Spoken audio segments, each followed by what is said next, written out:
Հարգելի գործընկերներ, տեղեկացվել եք, որ օրերս քննչական կոմիտեն շուրջ 5 ամիս ապօրինի կալանքի տակ գտնվող ազգային բարերար, գործարար Սամվել Կարապետյանի կալանքը ևս 2 ամսով երկարաձգելու միջնորդություն է ներկայացրել։ Քննչական կոմիտեի համապատասխան քննիչների խումբը բաղկացած է 53 քննիչներից։ Այդ խումբը փաստացի գործում է 2025 թվականի հուլիս ամսից եւ 53 քննիչներից բաղկացած քննչական խումբը դեռևս դատարանից խնդրում է, որ կարողանան կատարել նախաքննություն, իսկ այդ ընթացքում Սամվել Կարապետյանը լինի կալանավորված։ Սա ինքնին այս նախադասությունը, այս երևույթը աբսուրդ է, ինքնին, միայն սա արդեն բավարար է արձանագրելու համար, որ մենք իրավաբանությունից դուրս ենք գործում, բայց առաջնային շեշտադրումը այս պահին ցանկանում ենք կատարել այն իրադարձությունների վրա, որը վերաբերում է Հայաստանի Հանրապետության Վճռաբեկ դատարանի հակակոռուպցիոն պալատին։ Տեսեք ինչ տեղի ունեցավ։ 2025 թվականի նոյեմբերի 13-ին վերաքննիչ հակակոռուպցիոն դատարանը մերժում է դատախազության կողմից ներկայացված բողոք։ Այդ բողոքի մերժումը իրենից ենթադրում է մի իրավիճակ, որ փաստացի պահպանվում է միայն աբսուրդային կոչի դրվագը, այսինքն մեր ձևով կմասնակցենք Մայր աթոռի պաշտպանությունը, նախադասությունը որպես կոչ որակելու իրավիճակ։ Իսկ տնտեսական բնույթի աբսուրդային մեղադրանքները հիմնավոր կասկած այդպես էլ չէին հաղթահարել։ Սա ինչ է նշանակում, որ Սամվել Կարապետյանը այլևս պետք է լիներ ազատության մեջ, երբ նոյեմբերի 18-ին կալանքի ժամկետը լրանում էր։ Գիտեք ինչի համար,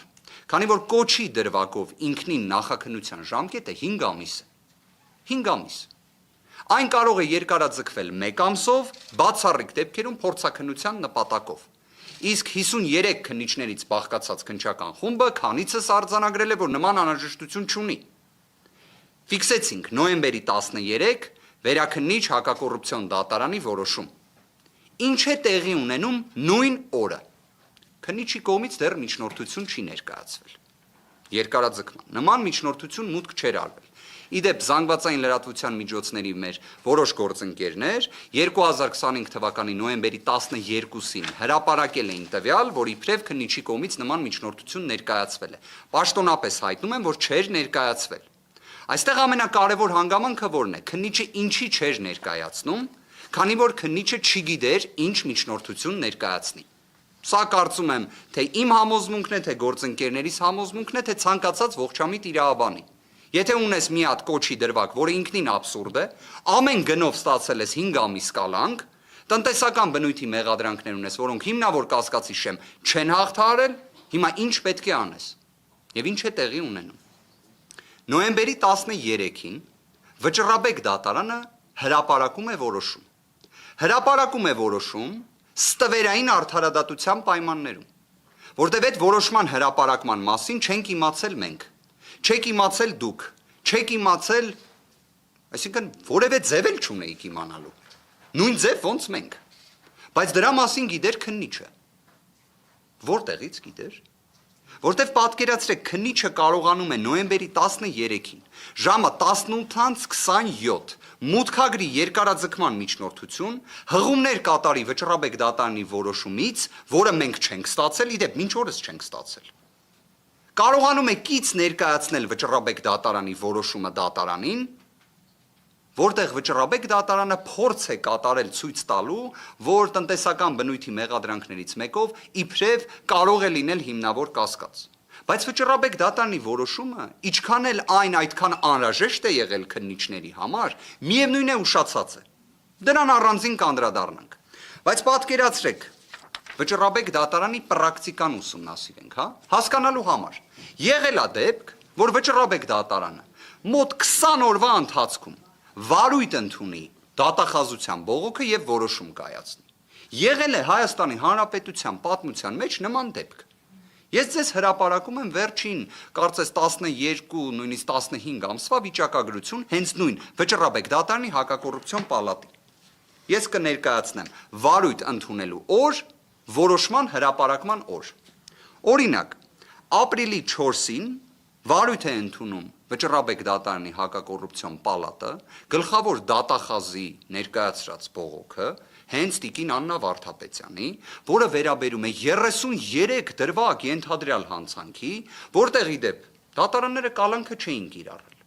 Վճռաբեկ դատարանը ապրիլին ընդունում է վարույթ, որոշումը կայացնում է նոյեմբերի 6-ին 2025 թվականի, որով արձանագրում է, որ կարելի էր եւ կալանքը չկիրառել, դե ի վերջո գլխավոր դատախազներ բողոք տարել դա կանխատեսելի զարգացումներ են ժողովրդավարության բաստիոնում, բայց նաեւ արձանագրում է, որ այդ գործը արդեն դատարան են ուղարկել եւ ակտուալ չէ։ Ժամանակագրային, այսպես ասած, հատվածը ֆիքսեցիք։ Շարունակություն։ 2024 թվականի ապրիլի 23-ին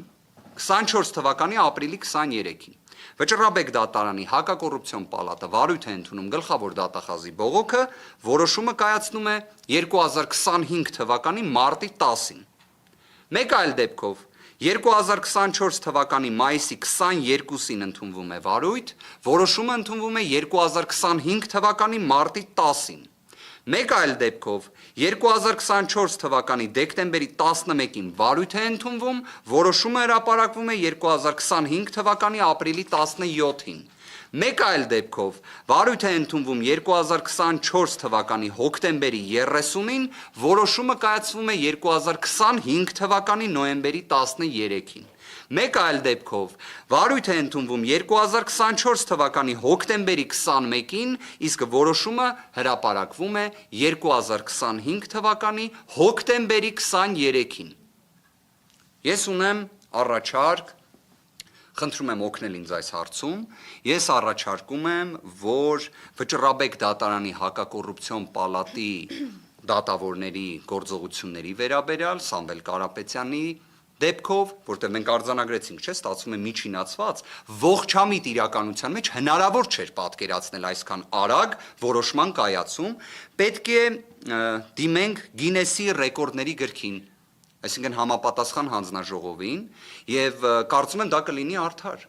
Ի վերջո ինչի՞ չպետք է գնահատել նման վարքագիծը։ Սա իսկապես Գինեսի ռեկորդների գրքում գրվելու տվյալ է։ Իդեպ ինձ թվում է, եթե չեմ սխալվում, Գինեսի ռեկորդների գրքում կա հատուկ առանձին մի բաժին տիեզերքի վերաբերյալ։ Օրինակ, հենց սա կարող է գրվել այդտեղ, որտեղ սա տիեզերական արագություն է։ Իսկապես սա նույնիսկ լույսի ձայնի արագությունը գերազանցող վարքագիծ է Վճռաբեկ դատարանի կողմից։ Իդեպ, կարծում եմ Վճռաբեկ դատարանի հակակոռուպցիոն պալատի այս գործողությունները Գինեսի ռեկորդի ես պարզապես մինչ ասուլիսը փորձում էի ուսումնասիրել, օրինակ կա մի անձ, կարծես ԱՄՆ քաղաքացի Ֆարմենը, որը փորի վրա ձմերուկ է կարում կտրել եւ դա կարողացել է անել կայծակնային արագությամբ, իր հետ կարող է մրցել նաեւ այս որոշումը։ Բայց հիմա, եթե ավելի փորձում ենք բովանդակային նայել, ինչի համար այս ամենը տեղի ունեցավ։ Զուտ նրա համար, որ քննիչը միջնորդություն ներկայացնի։ Հասկանում եք, Վճռաբեկ դատարանի հակակոռուպցիոն պալատ, սահմանադրական մարմին, արդարադատության տեսանկյունից բարձրագույն ատյան, որին կարողանում են փաստացի օգտագործել միջնորդություն ներկայացնելու նպատակով։ Այսինքն նայեք, կարող էր, չէ, Վճռաբեկ դատարանը այս որոշումը էլի կայծակնային արագությամբ, էլի մեկ ամսից շուտ, հա? Օրինակ, ընդուներ նոյեմբերի 22-ին, կարար դա լիներ, կարար, չէ։ Հիմա ես ուզում եմ դիմել մեր իրավաբան, փաստաբան գործընկերներին։ Դուք տեսել եք դեպք, որ օրինակ Վճռաբեկ դատարանը որոշման հրապարակման օր նշի, իսկ մենք ստացել ենք նման նամակ, որը նաև հրապարակել է 3, որ օրինակ նշվում է, որ դատական ակտի հրապարակման օրը նոյեմբերի 13-ն է, եւ հենց այդ օրը ձեզ տրամադրվի Վճռաբեկ դատարանի որոշումը։ Իդեպ Վճռաբեկ դատարանի որոշումների արձեռն տրամադրման կառուցակարգ չկա։ Մեզ դրա համար Վճռաբեկ դատարանի համապատասխան դատավորի օգնականը տեղեկացնում է, որ որոշումը, որ ընդունվի, մեզ կուղարկվի ողջամիտ ժամկետում, կուղարկվի, ոչ թե եկեք ստացեք։ Եվ սահմանված կարգով կհրապարակվի դատական իշխանության կայքեջում։ Էս ոնց է ստացվում, որ մեզ չեն ուղարկում, որտեղ մեզ 3 ուղարկել են այս որոշումը, այսինքն որոշում էլ չէ, գրություն նրա մասին, որ հարգելի պաշտպաններ,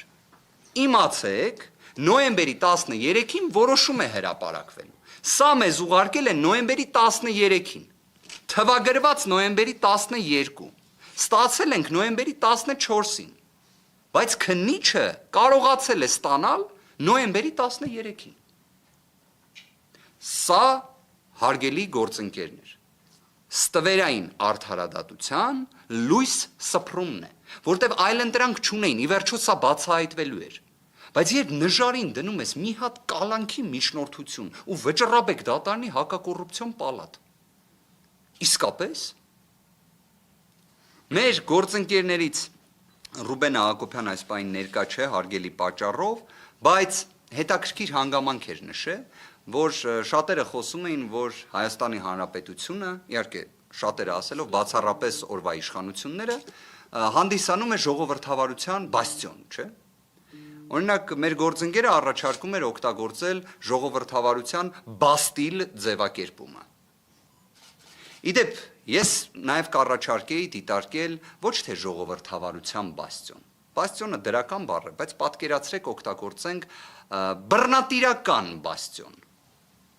Բռնատիրական բաստիոն։ Իդեպ հետաքրքիր մի բան ասեմ ձեզ, իսկապես հետաքրքիր է, կալանքների շատ լինելը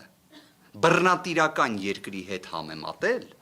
այսինքն որ ինքնին երևույթ, որ եթե կալանքները շատ են, դա բռնատիրական երկրի, իդեպ ոչ թե ավտորիտար, այլ հենց բռնատիրական երկիր ձևակերպումն եմ օգտագործում, կարող եք համացանցում հնարավորության դեպքում նայել, օգտագործվել է Հայաստանի Հանրապետության բարձրաստիճան պաշտոնյաներից մեկի կողմից 2024 թվականի հոկտեմբերի 23-ին։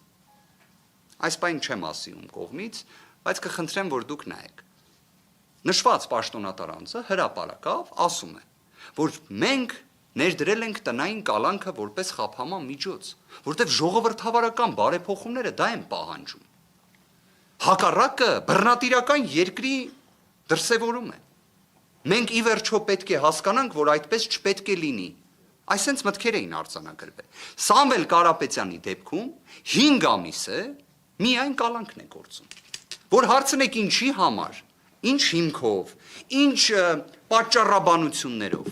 Այդ պատճառաբանությունները ուղղակի նայեք Գինեսի ռեկորդների գրքում օրինակ վճռաբեկ դատարանի գործողությունների տեսանկյունից։ Այստեղ ես ողջամտություն չեմ տեսնում։ Սահմանադրական դատարանը օգոստոս-սեպտեմբեր ամիսների ընթացքում 2 որոշում է ընդունում, որով ընդգծում է անձի ազատության կանխավարկածը։ Այսինքն որ չի կարելի մարդուն կալանավորել, ուղղակի կալանավորելու համար։ Այն պետք է լինի բացառիկ միջոց, պետք է դրա համար բոլոր այլ միջոցները սպառված լինեն։ Բայց մենք տեսնում ենք, որ այդ ամենը չի գործում։ Հարգելի գործընկերներ, սա ծայրահեղ, վտանգավոր ժխտողականության ճանապարհ է։ Սա իրավական նիհիլիզմի ճանապարհ է։ Մեր կողմից ներկայացված վճռաբեկ բոկները մենք գործընկերներով քննարկել ենք։ Մենք հենց նախաքննական գաղտնիքի այս աբսուրդային սահմանափակումները վերջանան, որը մենք էլ ենք չպնդում, որ եկեք վերջ տանք այս նախաքննական գաղտնիքին։ Մենք հրապարակելու ենք մեր ներկայացրած վճռաբեկ բողոքը եւ թող դատախազությունն էլ հրապարակի իրենց ներկայացրած բողոքը։ Եվ ուղակի թող ցանկացած անաչառ դիտորդ ասի, որ մի բողոքը պետք է ընդունվեր վարույթ։ Գլխավոր դատախազության բողոքը, թե մեր կողմից ներկայացված բողոքը։ Վարույթ է ընդունվում գլխավոր դատախազուի տեղակալի ներկայացրած բողոքը եւ 20 օրյա ժամկետում որոշում է ընդունվում։ Հենց այն օրը, որ քննիչը կարողանա միջնորդություն ներկայացնի։ Այստեղ էլ է հետաքրքիր հանգամանք։ Քննիչը ըստ քննչական կոմիտեի նախագահի հրամանի ժամկետի լրանալուց 7 օր շուտ պետք է ներկայացնի միջնորդությունը։ Այս անգամ այդպես չեղավ։ Այսինքն քննիչը ինչին էր սպասում։ Ինչին էր սպասում, այսինքն այս ինչ համոզմունքներ, այս ինչ կանխավարկածներ են գործում։ Եվ ներկայացնում է նոյեմբերի 13-ին, որը քրեական դատավարության օրենսգրքով վերջնաժամկետներ միջնորդություն ներկայացնելու։ Բայց անպայման միջնորդության մեջ պետք է հնարավորություն ունենար ցիտելու վճռաբեկ դատարանին։ Բայց դա միայն ինքը ունի։ Այդ հնարավորությունը վերապահված է միայն քննչական մարմիններին։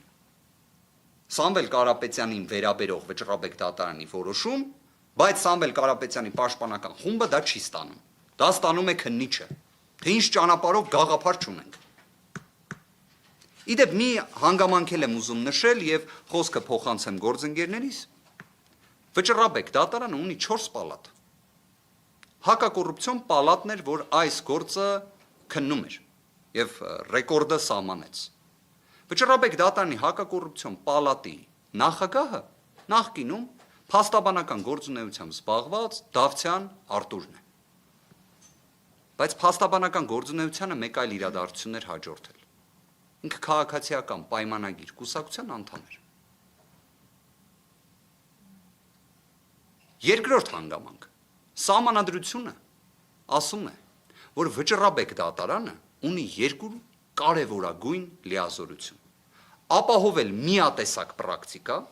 այսինքն նախադեպեր ընդունել, որ ընդհանրապես պետք է այսպես մեկնաբանվի դրույթը, որ քննիչները պետք է ունենան այսպիսի պարտականություններ իրավունքները օրինակ հարգելու համար, որտեղ վճռաբեկ դատարանը իրավունքի դատարան է։ Ինչի համար եմ այս պնդումը կատարում, որտեղ սահմանադիրը երկրորդ լիազորությունը, որ նախատեսել է վճռաբեկ դատարանի համար, կոչվում է հիմնարար իրավունքների եւ ազատությունների խախտումների վերացում։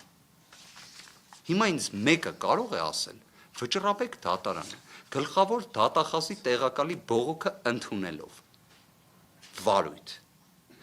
20 օրյա ժամկետում որոշում ընդունելով միատեսակ պրակտիկա էր ապահովում, թե հիմնարար իրավունքների խախտումներն էր վերացնում։ Մենք ներկայացրել էինք մեր բողոքում հիմնարար իրավունքների խախտումների վերացման խնդրանք։ Իդեպ հիմքն էլ օգտագործել էինք վճռաբեկ դատարանի միատեսակ պրակտիկա ապահովելուն ուղղված հենց վճռաբեկ դատարանի հակակոռուպցիոն պալատի որոշումը։ Այսինքն մենք խնդրում էինք, որ վճռաբեկ դատարան ձեր իսկ կողմից ընդունված որոշումը քննիչները, դատախազները, դատավորները չեն հարգում։ Եկեք պաշտպանեք ձեր իսկ որոշումը։ Վճռաբեկ դատարանը դա վարույթ չի ընդունում։ Այս որոշմամբ հիմա միատեսակ պրակտիկայի ապահովում, թե հիմնարար իրավունքների խախտումների վերացում է ապահովում։ Իդեպ հստակ ասեմ, ոչ այնա, ոչ մյուսն է, որտեղ արդյունքում վճռաբեկ դատարանը մերժել է գլխավոր դատախազի տեղակալի բողոքը, որտեղ դա վաղեմությունը անցած դատական ակտի վերաբերյալ է։ Օգոստոսի 15-ի դատական ակտի վերաբերյալ որոշում են կայացնում։ Բայց դուք նայեք ինչքան կարևոր էր իրենց համար, որ նոյեմբերի 13-ին անպայման պետք է հրապարակվի, որը վերջին օրն է կալանքի երկարաձգման միջնորդության ներկայացման եւ այլ եւ այլ։ Այն, որ այս գործում քաղաքական հետապնդման բաղադրիչը անհերքելի է, անվիճելի է, մրցակցությունից դուրս է, կարծում եմ բոլորի համար ակնհայտ է։ Մենք պարզապես հերթական տվյալներն ենք դրա վերաբերյալ արձանագրում։ Իդեպ, բայց նույն նոյեմբերի 13-ին վերաքննիչ հակակոռուպցիոն դատարանը իր որոշմամբ արդեն իսկ այնպիսի դիրքորոշում է ներկայացրել, որը պարտադիր է թե քննիչի, թե դատախազի, թե դատարանների համար, որտեղ այդ որոշումը բեկամված չէ։ Իսկ ըստ այդ որոշման կալանքը չի կարող այլևս երկարաձգվել։ Ես հենց նման կատեգորիկ դատողություն էլ կանեմ։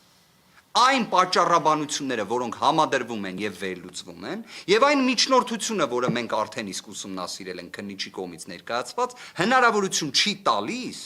նվազագույն իրավական պետության պայմաններում կալանքի երկարաձգման։ Սա է իրավիճակը։